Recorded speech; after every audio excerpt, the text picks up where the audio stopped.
Your taste is flawless. Snort. Who knew Hansen could be this childish? I was about to step inside and surprise him when the world tilted. The shirt I'd mailed my online boyfriend was wrapped around my boss's torso. So my sweet gamer was my savage CEO. No, maybe a coincidence. I lied to myself. Thumb shaking, I texted, "Baby, are you here? Did you bring anything so I can spot you?" Reality slugged me. "Baby, I'm at the entrance holding a blush pink bouquet. Come find me, Ivy." "What are you doing here?" I jerked my head up. Julian stood before me, arms full of blush pink roses. I shoved my phone behind my back and stabbed the power button. Screen dying as my heart hammered. "Boss, my best friend and I were shopping and we just happened to pass by. She's in the restroom, so I'm waiting here." "Oh, then take your time browsing." "No."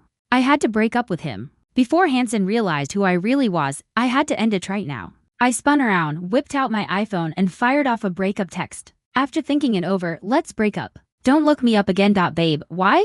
Did I do something wrong to make you angry?" Even through the screen I could feel how cautiously Hansen was typing. "I don't like roses. You never even figured out what my favorite flower is." "Sorry, babe. You never told me what flower you wanted and the internet said every girl loves roses. I'll buy a new bouquet right away. Can we please not break up?" "No." Three dancing dots kept flashing at the top of the chat. Hansen already had a girlfriend and the two of them had even started talking about engagement rings. Yet here Hansen was messing with me.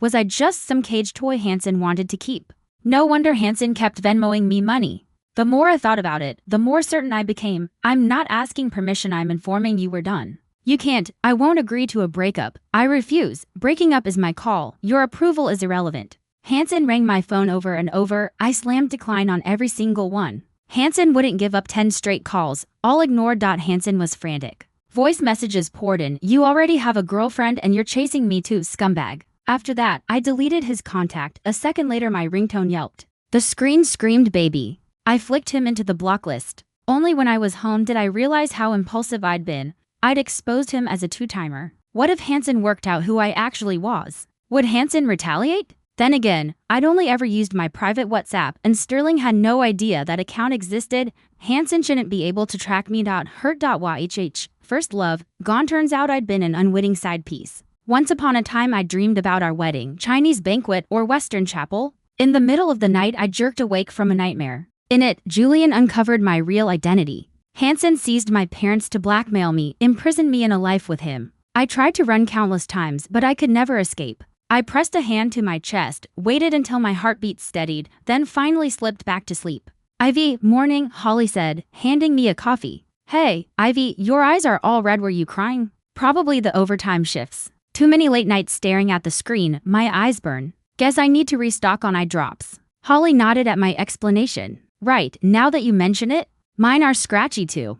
"Grab me a bottle while you're at it." "I will." Relieved that I deflected her suspicion, I exhaled softly. Julian stepped off the elevator in a jet black suit. I whipped around, ducking and bowing, burying my head under the desk so Hansen wouldn't spot me. The moment Hansen disappeared into his office, I straightened up. "Ivy, did you drop something? Need help, ah? Weren't you crouching to look for something?" "Oh yeah. Found it already." Holly muttered okay and went back to work. I noticed HR's Jamie being summoned to the corner office. My heart skipped. No way Hansen's already narrowing the hunt to Sterling's staff. Half an hour later, Jamie re-emerged. The gossip vultures swarmed. What did the boss want? Hansen stormed in looking like a hurricane. "Jamie," Hansen asked if anyone was spreading rumors about him having a girlfriend, and whether I knew who started it. "Holly, you didn't sell us out, right?" "Relax," I told him. I had no clue. But from his vibes, it looks like someone dumped him. "Tighten your seatbelts." Gasps rippled around.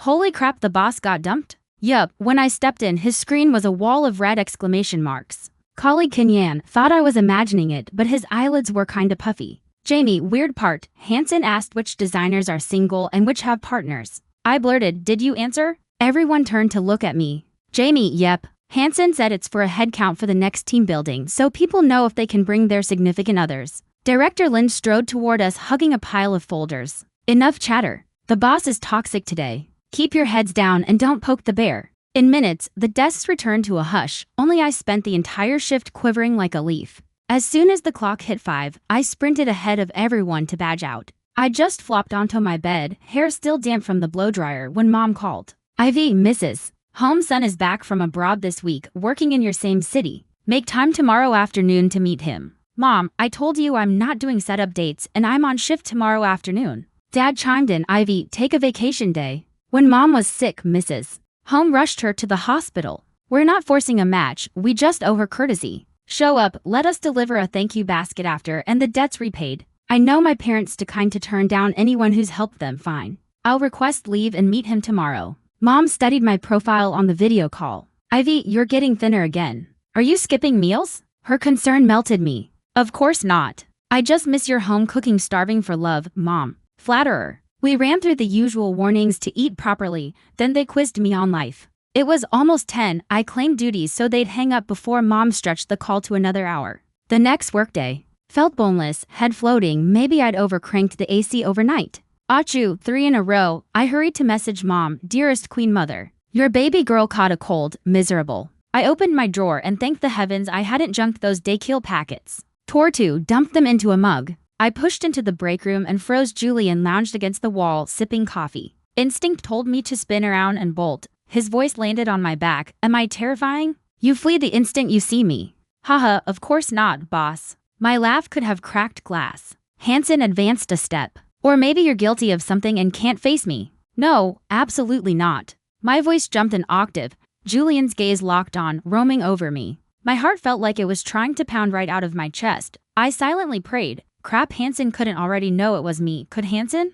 Sterling, the meeting is about to start. At that moment, Zachary appeared like a guardian angel rescuing me. I set the cup on the table and only then noticed the WhatsApp my mom had sent 7 minutes earlier. Ivy, I ordered you some daykill packets on Instarks. Take them as soon as they arrive. Mom, I already took something. I'll pick it up when I get home tonight. After Julian walked the clients out, Hansen headed to reception to collect the gift they'd just delivered. While reaching for the present, Hansen accidentally knocked a takeout bag to the floor. When Hansen picked it up, the phone number on the label caught his eye. Hansen knew that string of digits by heart. The recipient's name was printed in bold, Ivy. Suddenly everything clicked. Scenes flashed through his mind in rapid succession.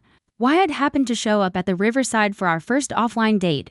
Why my reaction that morning had been so bizarre. Hansen crushed the medicine bag in his fist and bolted for the elevators to find me. Seeing my chair empty, Hansen asked Holly beside it, "Where's Ivy?" "Ivy took 2 hours off this afternoon. Sick leave." Julian glanced at the medicine, worry flooding him. Holly, yup. Said her mom set up a blind date for her. Bluebird Cafe. Miss Sterling, what would you like? A latte is fine, Mrs. Holmeson handed the menu to the server. "To lattes, no sugar, please." "Hi, I'm Paul. Truth is, I'm already in love with someone. I can tell you don't want to be here either." From the way Hansen spoke, I sensed Hansen was gentle, someone worth knowing. "I'm Ivy." Once we both admitted we had other people in our hearts, conversation turned easy and we chatted happily. By the time Julian arrived, our heads were practically touching. I was yanked upright and tumbled into a warm chest.